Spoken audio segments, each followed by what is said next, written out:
All right, so Francisco Lindor and Carlos Carrasco now are New York Mets, and the Indians get back a couple of shortstop, and Ahmed Rosario and Andres Gimenez. Mets have been high on Rosario and given him the opportunity for a few years, and he hasn't just quite performed at the level that they expected. Andres Gimenez got an opportunity last year. Really, the defense was tight, and then a couple of prospects, Isaiah Green, and then right-handed pitcher Josh Wolf. But let's talk pure hitting. Francisco Lindor, switch hitter, power on both sides, can go gap to gap. It's smooth and kind of a slumpless type swing that he has. Well, the swing he has, it plays. It's flat in the zone, right? He's a gap-to-gap guy.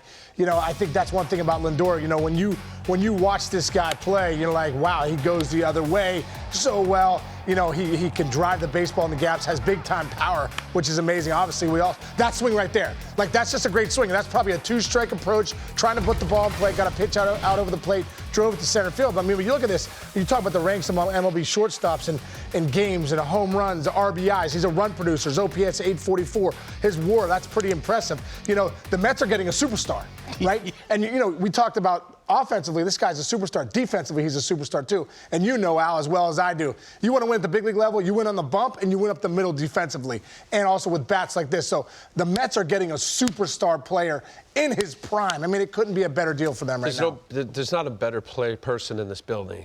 You're a lifetime 300 hitter, and I love what Francisco does as a hitter. But I'm going to tell you guys that with Jacob deGrom and this Mets team, which when you win championships, yes, I love your offense, and the Mets offense was good, you got to win with pitching, and your pitching automatically gets better with Frankie Lindor.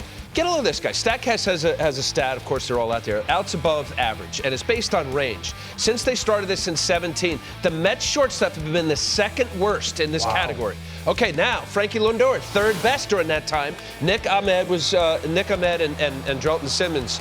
When you talk about a shortstop, and it's still premium position because it makes your third baseman better. Now with shifting, your second baseman's better. You have a pitching staff that will get outs that now were hits that are outs. You get you out of innings. That little dribbler that goes up the middle with a runner at second base and nobody with two outs, it's a run score. You're backing up third or home plate. So all of that, I can't say enough, and the metrics are fantastic with what Francisco Lindor means defensively. And I can throw a lot at you as to how he gets to the ball and where he sets up, but this staff just got better purely on just what Francisco Lindor means. He plays on both sides of the ball. This guy's an MVP caliber player, and dare I say of top trades, Sean, in the history of this franchise, it's going to be, now I know, look, he's got to sign, but you mentioned about Piazza, play with Mike. When Keith Hernandez got traded over in 1983. Huge, one-sided. Huge, the captain. The following year, Gary Carter, the late Gary Carter, huge. I don't want to Alomar, too, didn't quite work out the way they expected. And it was the latter part of his career. And I'm glad you mentioned Robbie, because I played with Robbie in Toronto. And there is some similarity. I know shortstop, second base, but this kid is that dynamic. He really is. I'm not afraid to throw that out there either. He could be, when it's all said and done, a Robbie Alomar career. When I think of Piazza, that deal, just playing with Mike and seeing the impact he had in New York, there's not superstar players, have that impact in New York the way Piazza did. Lindor's personality, just the way he goes about his business, the impact he's going to have in that clubhouse, but on the fans. And Al, every day, those Mets fans, that's a passionate fan base right there. And to have a guy like this, Francisco Lindor, that could be that superstar caliber player, man, this is just really, really great for the Mets. Just real quick before we move on here, he's got 1 year left. He's going to be 27. Obviously, they did this with all intensive. Back up the Brinks truck. Sign a huge extension. Don't you think so? But not your Brinks truck. Not my Brinks truck. You know the Mets well, Al. What do you think? Is that's a plan? Oh yeah, you have to do everything you can to sign this kid. I'm not going on. It sounds like it's Christmas here, but I've liked this guy. I've liked this guy for a long time. And then you meet him, and it's not just the fake smile and then the lights go off and he gets a frown. He is like this all the time, folks.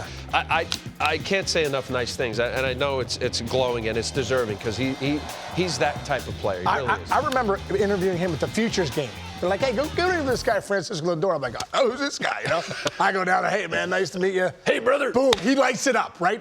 I'm like, has this guy been in the big leagues 10 years? Are you sure we're at the Futures game and not the All-Star game? And now, he is that superstar player in the big leagues, getting a chance to see him before that. I think that's the great thing, is that's attractive to people. Like, bring my son to the game to watch his kid play. You know what you're going to get. Yep.